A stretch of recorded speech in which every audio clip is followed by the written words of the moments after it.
pagka-PS. Sila. Okay na.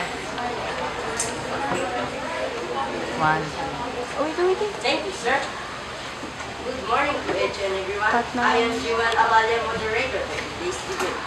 Let me introduce to all of you, our visitor, at the same time our judges, our mathematics department head, Ma'am Elizabeth M.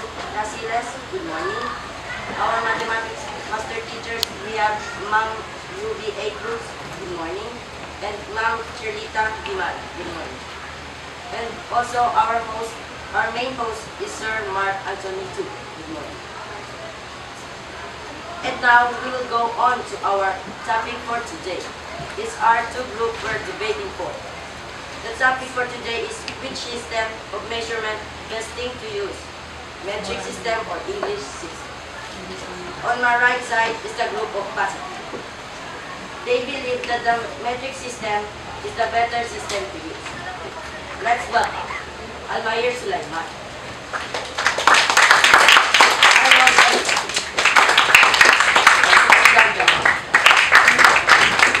On my left side is the group of negative. They also believe that the English system is the better system to use. Let's also welcome Visualize Esguerra, Arnett Abilla,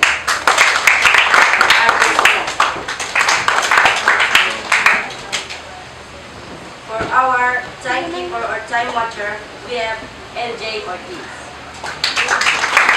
He is the one who watches the time if the speaker exceeds to the required time or should not be less than the required time. Every speaker will be given a maximum of 3 minutes and a minimum of 2 minutes for them to discuss their speech clearly. Is that clear? Yes. Are we ready? Yes. Then let's start the debate. Good morning to each and everyone. I believe that metric system of measurement is better to use than the English system because the metric system of measurement is a decimal of weights and measures. It is easy to convert between units from millimeters to meters or grams to kilograms, simply by multiplying or dividing by 10, hundreds, thousands, and etc. Often this is just a case of moving the decimal point to the right or left. The metric system of measurement is reliable, while the English system of measurement is approximately, or in other words, they cannot give the exact answer. Unlike the metric system of measurement, it can give an accurate answer. Many of us now use metric system of measurement in daily lives. The reason why we use metric system of measurement now is because it is so very easy to use. The metric system is used by 96% of the world's population and by all countries for scientific use. Human beings can handle small whole numbers 0 to 999 better than huge numbers e.g. 1900, 8000, decimals e.g. 0.672 or fractions e.g. 777 over 256. That's why you want units that are close to the side of the thing you are measuring. So the resulting value is most likely to be a small whole number. The English system addresses these problems by specifying all kinds of distinctly named arbitrarily sized units. This causes two problems. First, due to the unsystematic definition of the units, conversion between units is nearly impossible, as you have to remember all the unit names. Remember the chaotic plethora of conversion factors between them, and the worst of all, multiply and divide by them.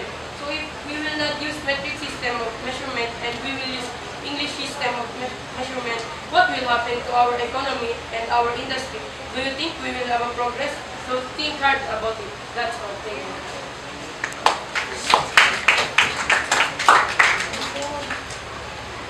Good morning to each and everyone. I am Visualize Esguerra. I do believe that many people rely on metric system just because they believe that metric system can give you an accurate answer. But the question question is, do all people know how to use metric measuring tools? No, right? I'll prove that you're wrong, especially to those people that don't believe that English system is way better than metric system. In our daily lives, I believe metric system stinks.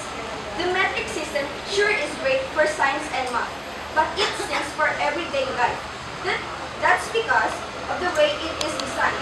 The metric system is designed to be easy to convert and plug into math equations. But the imperial or English system is designed to be the most practical in the ways we use it the most in day-to-day life. Some people think that if we have no metric system in our lives, companies, schools, and etc. will break down. But you're wrong. If you're right, then why is US is one known country because of its business and etc. Even though they are continuously using English system or imperial system of measurement instead of metric system. Simple. Because they believe and we have many evidences that English system is way better than metric system.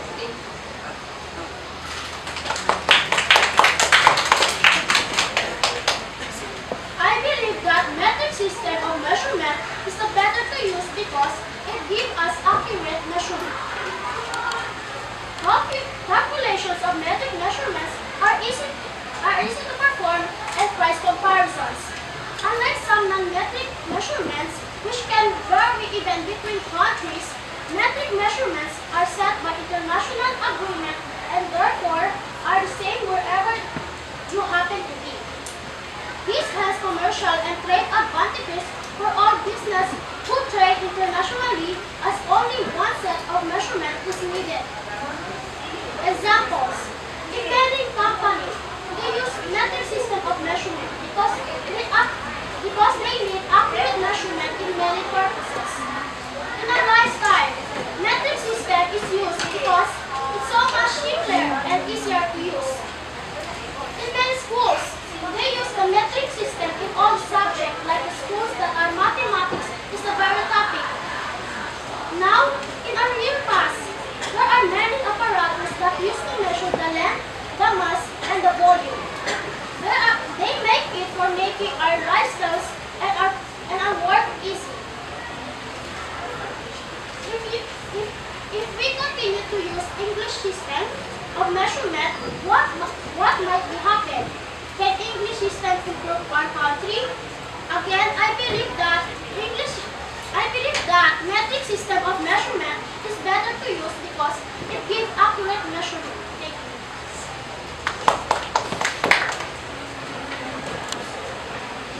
Yes, metric system is easier to use for converting and measuring some things, but the English system is designed to be the most practical in the ways we use it in the most. By the way, I am Garnet Abidjan, the second speaker of our group, the negative side. So yes, I know that in the science and math, we have to use the metric system. But are we scientists, architects, or mathematicians? Well, we are not. So we should use the English system because it is, as I said, it is used for everyday life. So it means it is part of our life. Then why we will not use it? Then the imperial system takes what our brain does automatically and allows you to project and visualize things you haven't seen before. So it's just very little memorization. Then let's move on to what you said earlier. You said that our country will be poor, right? If we will remove the using of metric system. But why? It's just a country will progress just like what America happens. Then for it will. So for me, we should use English system, and it is the best for our daily life because it is practical. And that's it.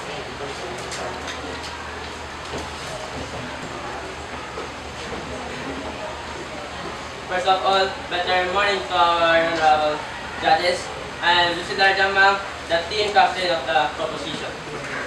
I'm in favor that the metric system is better system than English system because it's so much simpler and easier to use. The metric system is an improvement over the English system in three major points. One unit of measurement for each physical quantity, no matter from which other quantities of the international unit system derived, yields always the same unit. 2. Scalability by prefixes. Combination of prefix and unit make for a plethora of convenient combined units. 3. Decimal system. Fractions are expressed in decimal notation. Not only make this the notation unique, exhaustive, and intuitively comparable, but also allows unit conversion without doing math simply by shifts of the decimal point. Easy calculation of metric measurements are easy to perform, and price or weight comparisons easier to understand than English system. Metric-based units. All metrics units are easily converted between each other by simply moving the decimal places. For example, converting from meter to millimeter is as simple as moving the decimal 3 places to the right. Prefix naming convention. All metric units are clearly related to each other using prefixes. For example, if a unit begins with kilo, we immediately know that it's in multiples of 1,000 of the base units.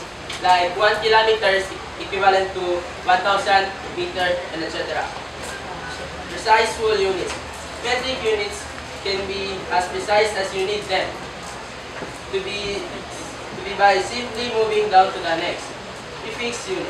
For example, if 1 gram is not precise enough, you can use milligrams.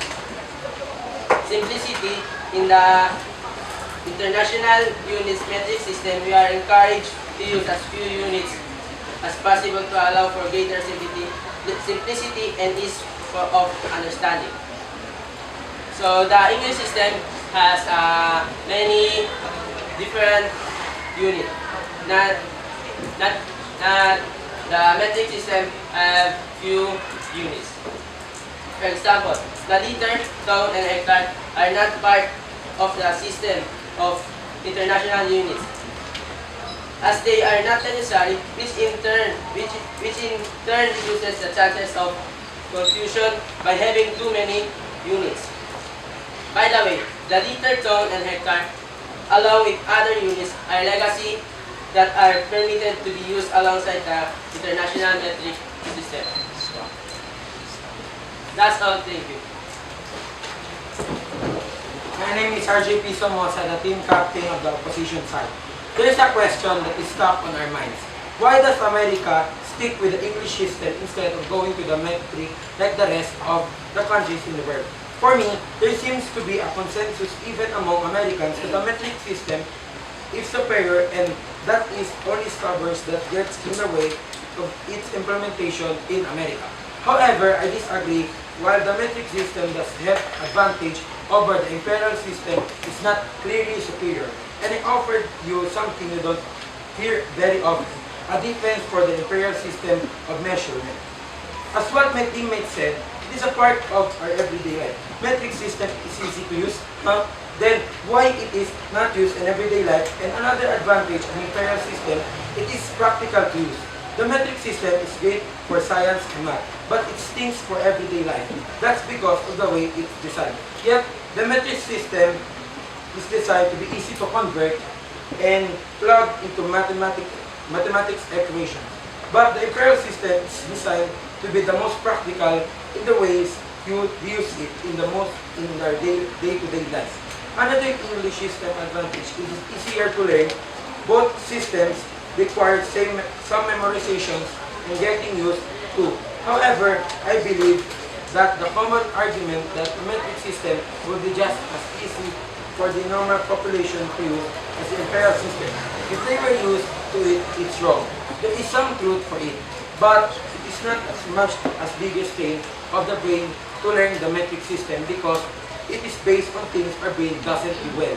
The imperial system takes what your brain does automatically and allows you to project and visualize things you haven't seen before. Very little memorization. Assuming you are a scientist, a mathematician, an engineer, or an architect. How many times in your life have you had to convert anything? Not very often, if at all. If it fits in your lap, you use in case if it's bigger than you use fit. The only time you need to convert is usually because someone insists a metric system. As a rebuttal, as what I said a while ago, English system is more practical and used in everyday life. And a good example was given by my teammates a while ago. Then you said that if metric system will be down, so our country's economy will be down too. So while in America we know that this is still a progressive country, then they are still using the English system. Then why does the economy is high? And again, I'm RJP Somoza in the side of English system saying that be practical and use English system. Thank you.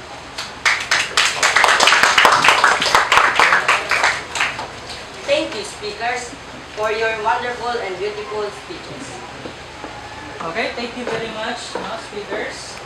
Okay, so you have a very brilliant ideas, So your speeches are very intelligent. Okay, so I never thought that you would make such ideas like that, So you just as grade 7 only, So would make some intelligent ideas, regarding our topic for today, So I just picked some of the points for the metric system and for the English system.